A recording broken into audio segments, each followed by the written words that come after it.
Salve, salve! Hoje mais 2 dedos de prosa e o meu convidado é muito especial. Todos são especial, mas esse convidado, olha só, revolucionou a cidade de Rio Negro e o seu trabalho está indo para todas as cidades aqui da região. O Evandro Vanderlei de Lima, acertei seu nome? Acertou. Ou o Evandro da EVL. É um prazer ter comigo aqui, um cafezinho no Posto M7. Sempre é bom e com os amigos melhor ainda. É um prazer, né, estar conversando com você, ter recebido esse convite, uma honra pra gente, né? E a gente não mensura toda a importância, né, do que a gente faz, pensando sempre, claro, nos filhos ou nos filhos dos filhos das outras pessoas, mas não mensura o quão grande é, né, como você falou. Evandro, você era um cara que colhia reciclado na rua, nas ruas de Curitiba? Não. Aqui de Rio Negro? Era aqui mesmo. Aqui em Rio Negro? É aqui mesmo, eu sou nascido e criado aqui. E aí você se transforma em empresário. Como é que foi essa trajetória? Cara, é aquela...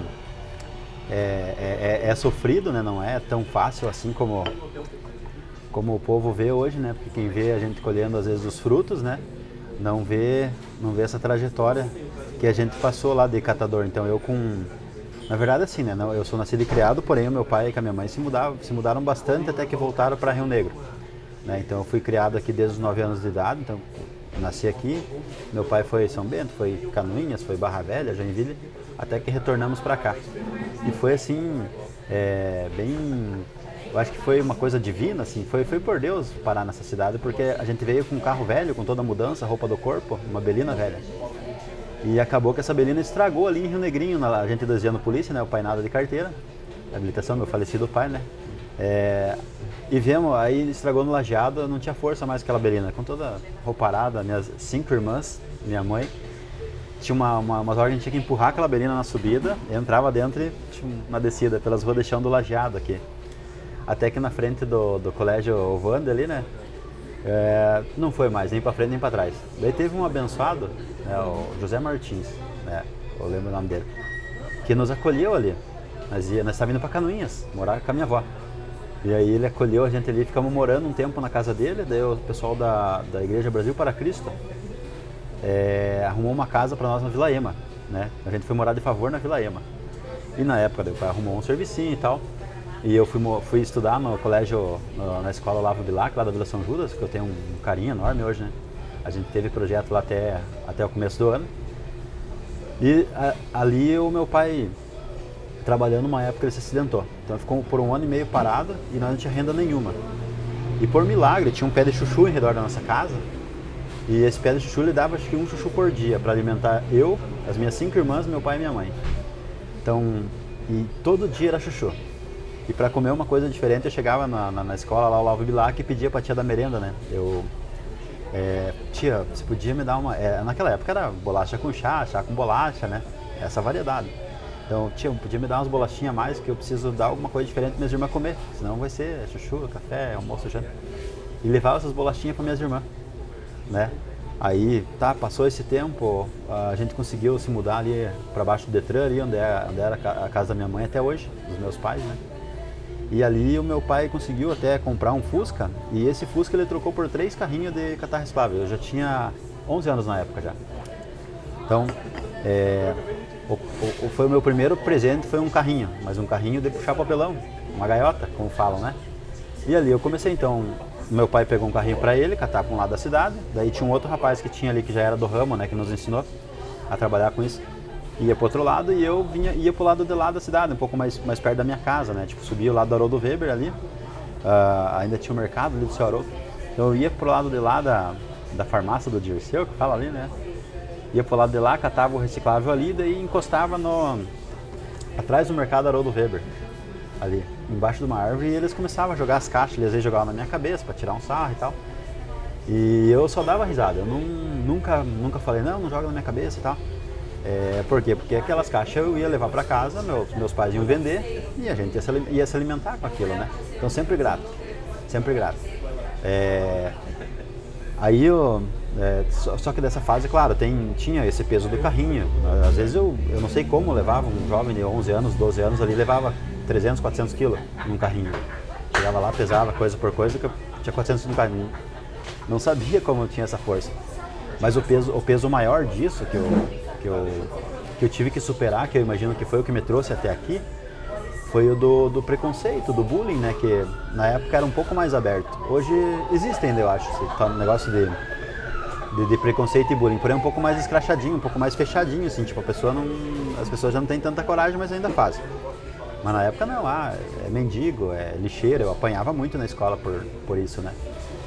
E eu me sentia assim que eu não deveria fazer parte, eu não era merecedor de fazer parte da turma ali, da galera da escola, por isso não tinha amigos, né? E até, tipo, às vezes aquele que não era preconceituoso, não vou sentar ali com você, Evandro, porque senão vão me chamar de lixeiro, de mendigo também, entende? Não queria participar da minha situação.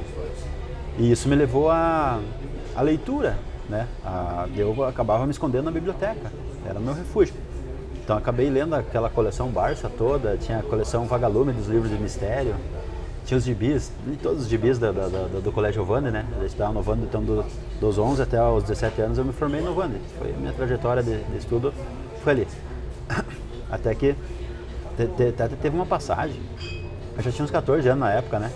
De tanto que não parou o preconceito, desde os meus 11 até os 17, de sair da escola, foi aquele negócio, mendigo, lixeiro, não sei o quê. Teve uma passagem que eu fui fazer uma coleta na casa de uma pessoa, de uma senhora lá, e ela, com todo o carinho e respeito, ela, eu tenho um tênis aqui para dar para você, né? Eu tive um sapatão bico de ferro que me acompanhou na trajetória escolar inteira, né? Então ele devia ser o número 40 lá, e eu usei ele desde os 11 até os 17, porque ele não tinha dinheiro para comprar, né? O reciclável era só para sobreviver. E daí aquela pessoa viu aquela situação, né? Já estava com o dedo à mostra, um sapato bico de ferro, conseguiu gastar tanto que estava com os dedinhos à mostra. Aí cheguei nessa casa, essa pessoa, eu tenho um sapato para você aqui, eu tenho um tênisinho. Ela me mostrou, era uma coisa mais linda, um All-Star preto e branco, né? Então pra mim, eu nunca tinha ganhado presente, pra mim foi, eu chorei bastante aquele dia. Primeira coisa que eu fiz, né? Cheguei em casa, coloquei no carrinho aquele All-Star, fui pra casa, tudo faceiro, mostrei pra mãe, pro pai, tudo. Eu ganhei um presente. E no outro dia já, sapato no pé, sapato novo, né? Hoje já não vão tirar sarro de mim, né? E cheguei na escola, a primeira pessoa que eu encontro, né, é o filho da mulher. A mulher me tratou bem, me deu tênis. O cara, esse tênis aí é pro lixo. E a minha mãe deu pra esse mendigo, esse lixeiro. Cara, eu nunca mais usei aquele tênis, né? Porque, tipo, essa marcação boa da vida, mas teve essa coisa mais triste, né?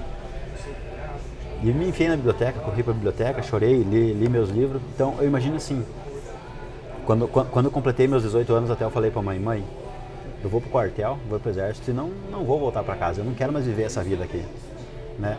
Não quero, eu sei lá, eu não sei o que aconteceu, mas eu sei que eu não queria mais viver aquilo. Eu não tinha nome, né? Nunca mais me chamaram pelo nome desde que eu entrei na escola, né? Desses 11 anos de idade, era só mendigo, lixeiro, não sei o quê. Até por isso eu brinco hoje que, tipo, a EVL de Evandro Vanderlei de Lima não é narcisismo, mas é porque nessa época de catador eu não tinha nome, né? E quando eu fundei a minha empresa, não, agora a minha empresa vai ter um nome, porque eu vou dar nome a pessoas que passaram pelo que eu passei, né? Então, quando eu fui pro exército, falei pra minha mãe, eu não volto mais para casa, eu não quero mais essa vida para mim, eu não quero mais ser chamado da minha mãe, não, filho, mas o quartel é 1 quilômetro de casa, o 5º RCC aqui, eu servi. E realmente não voltei, cara, não tive coragem de voltar. E dali eu segui minha vida, fui trabalhar numa empresa em Mafra ali, fazia refrigerante aqui em Rio Negro antes, né, a Refri Top, bem, era da tua época, o Refri Top, não? Já era da minha época. O Refri Top, eu nunca tomei, mas eu lembro do top. Cara, eu tomei bastante, né, porque daí a gente tirava direto da máquina, tomava geladinho com todo o gás. Aí achei minha esposa, fui morar com ela, né, na casa do meu sogro e tal. Até a EVL começou lá, né, depois. Aí trabalhei numa outra empresa de sorvete, fui sorveteiro também, né. Daí meu pai até tirava sarro de mim, falava que eu chegava no Belém lá e... pra vender sorvete, mas não, era representante comercial, né, pastinha embaixo do braço e daí quando eu tinha meus 30 anos ali, cara, aí eu pensei, eu já tava uma cabeça mais madura, né, tipo, eu sempre fui amante da leitura, então, tipo, cara, eu tô trabalhando aqui, dando lucro para outras pessoas e trabalhando por outras pessoas. Sempre fui um bom colaborador, né? Sempre um cara de bater meta e focado. Não pensava no exponencial igual hoje eu penso, né? Mas sempre fui um cara de meta, né? E daí eu, com 30 anos, falei para minha esposa, mulher, eu vou largar tudo o que eu tô fazendo aí, vou abrir uma empresa de reciclagem. Você é louco? Dela não. Eu falei para ela, não, mas eu já estudei Estados Unidos, já estudei Japão, já estudei Europa aí. E eu já estudei Brasil. O Brasil hoje não tem nada que eu consiga exemplificar para que eu possa copiar ou para... Não copia e cola, mas hoje em dia nada se cria, tudo se copia, né? Mas a gente transforma. Então eu pensei, Europa.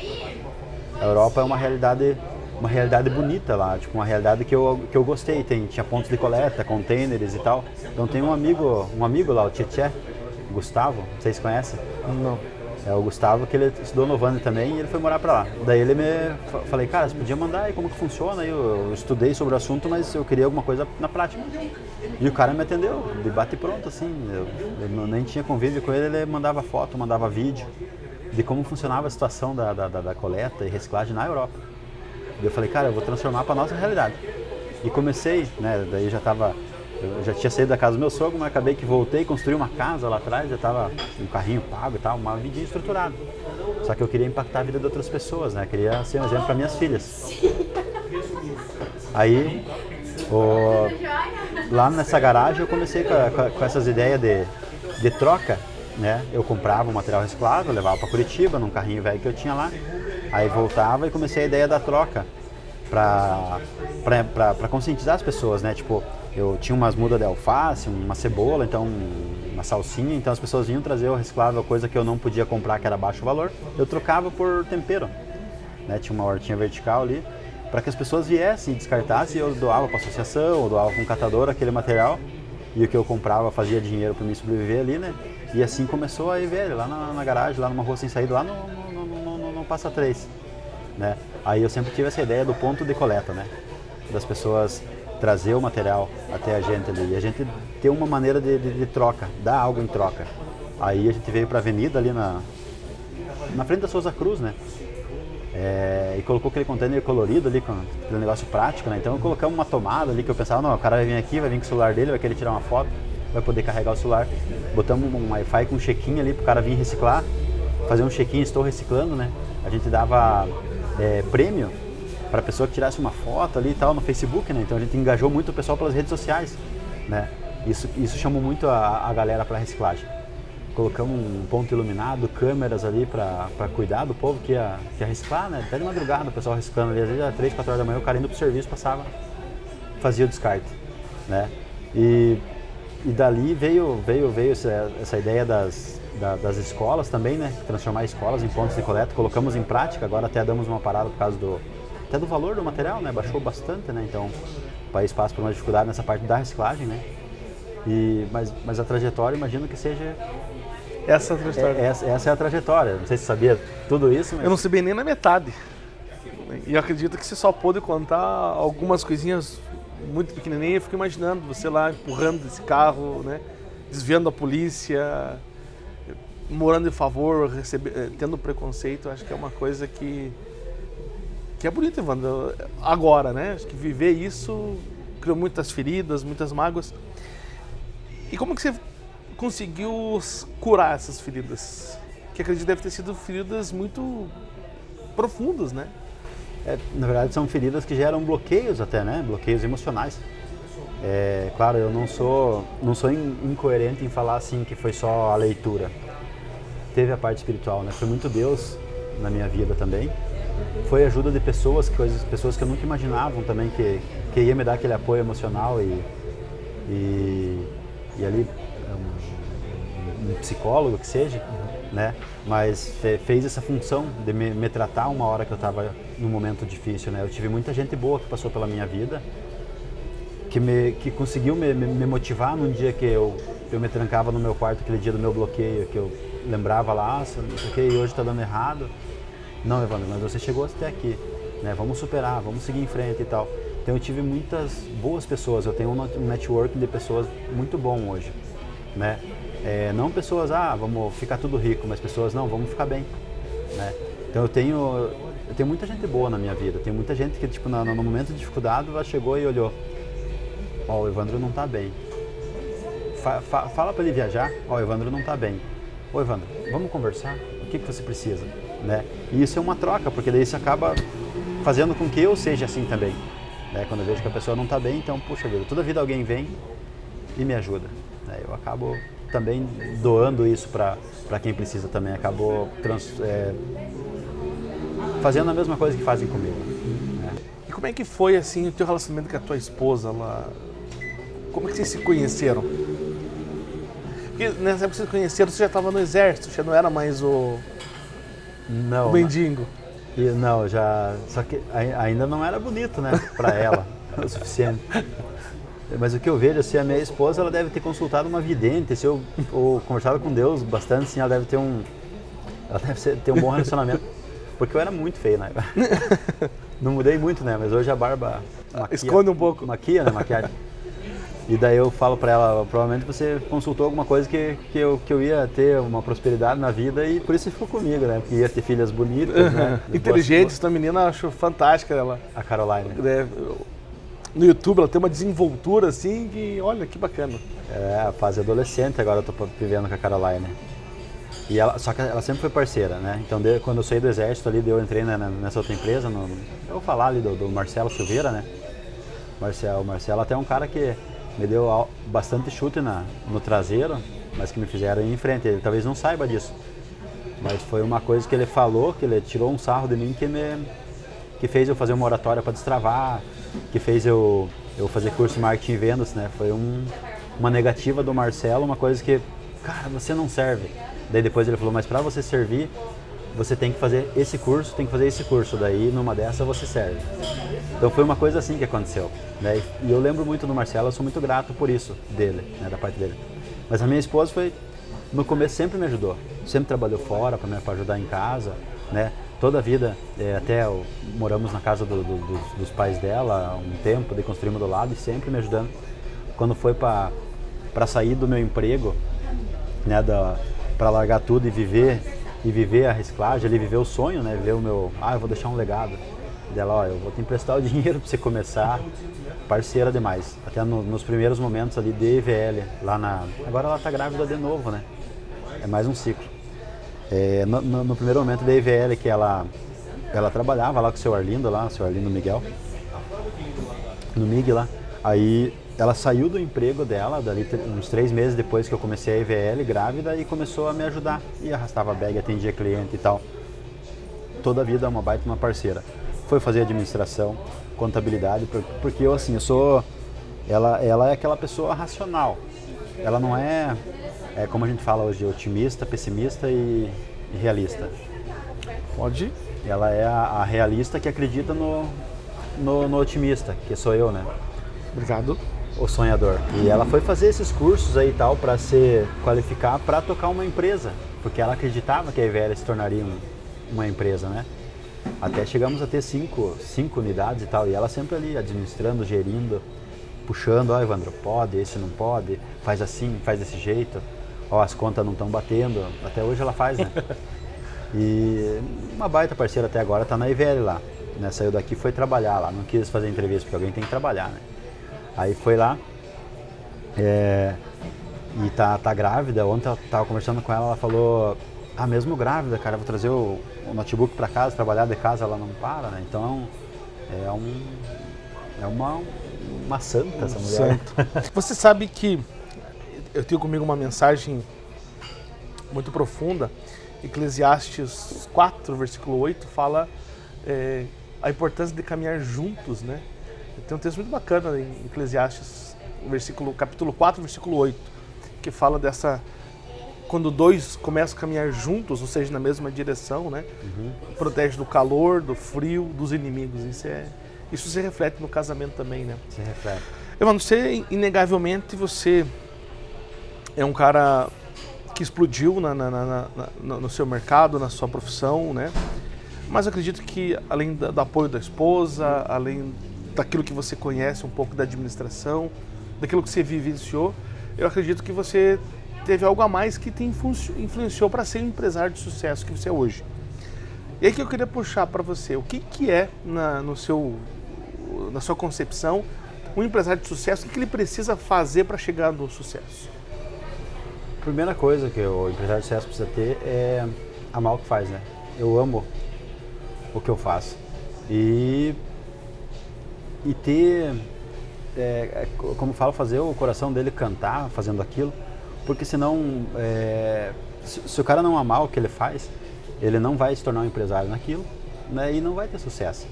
Né? Então, desde o primeiro momento, quando eu me inspirei em ter a EVL, foi por isso. Apesar que é contraditório, né? Porque eu vivi uma realidade de preconceito e bullying na reciclagem e eu acabei indo trabalhar nesse setor. Só que o que fazia o meu coração cantar era tirar as pessoas daquela vida que eu tive, né? Para trabalhar na reciclagem, né? Transformar esse meio da reciclagem, que antes da EVL era, quando pensava em reciclável, eu já lembrava lixão, já lembrava urubu, sei lá, pobreza, né? E hoje em dia em Rio Negro e Mafra, quando se fala em reciclagem, já se pensou, opa, EVL, valor de material, né? Sustentabilidade, né? Então é isso, eu transformei o sofrimento do trabalhar com isso para o valor de hoje, que é transformar até as pessoas, né? Porque passou muita gente pela EVL que também acabou tendo a vida transformada, saiu de vício, veio de aterro, veio de trás de um carrinho e acabou indo para o mercado de trabalho, abrindo seu próprio negócio. E isso para mim é ter sucesso, não é só vou ganhar bastante dinheiro, não, mas deixar um legado, talvez ser um exemplo, né? E sucesso como empresário, imagino que seja isso, para mim, né? Muito bem, nós chegamos ao fim do nosso bate-papo. Queria deixar suas considerações finais. Como eu falei, né, no meio, reciclar é um ato de amor, né? Não falei nessas palavras, mas como falei, a reciclagem no Brasil todo passa por um momento difícil. Então, assim, se as pessoas que estão nos assistindo aí, né, agora é a hora mais propícia de você sentir no coração, e não é só pela natureza, mas porque pessoas sobrevivem disso, né? Há catadores que estão parando de trabalhar com isso, né? E a gente não quer que isso aconteça. Então, vamos fazer o descarte correto dos materiais, levar na empresa que faz o descarte, pode ser a EVL, pode ser uma associação de catadores, pode ser uma fundação, mas fazer o descarte certo, né? Vamos pensar no futuro do país e também nessas pessoas que hoje sobrevivem da reciclagem, do fruto da reciclagem. Então essa é a minha mensagem: reciclem, é a melhor opção. É fácil, é simples, basta ter vontade, né? É só sair da zona do conforto um pouco. Evandro, obrigado pelo bate-papo. Eu que agradeço a oportunidade. Estamos à disposição sempre aí, e o que precisar de nós, estamos aí à disposição. Eu fico por aqui, mas volto a qualquer momento com muito mais informação. Lembrando, se você quiser sentar aqui e tomar um café comigo, mande uma mensagem para as nossas redes sociais. Vai ser um prazer tê-lo conosco. Um abraço.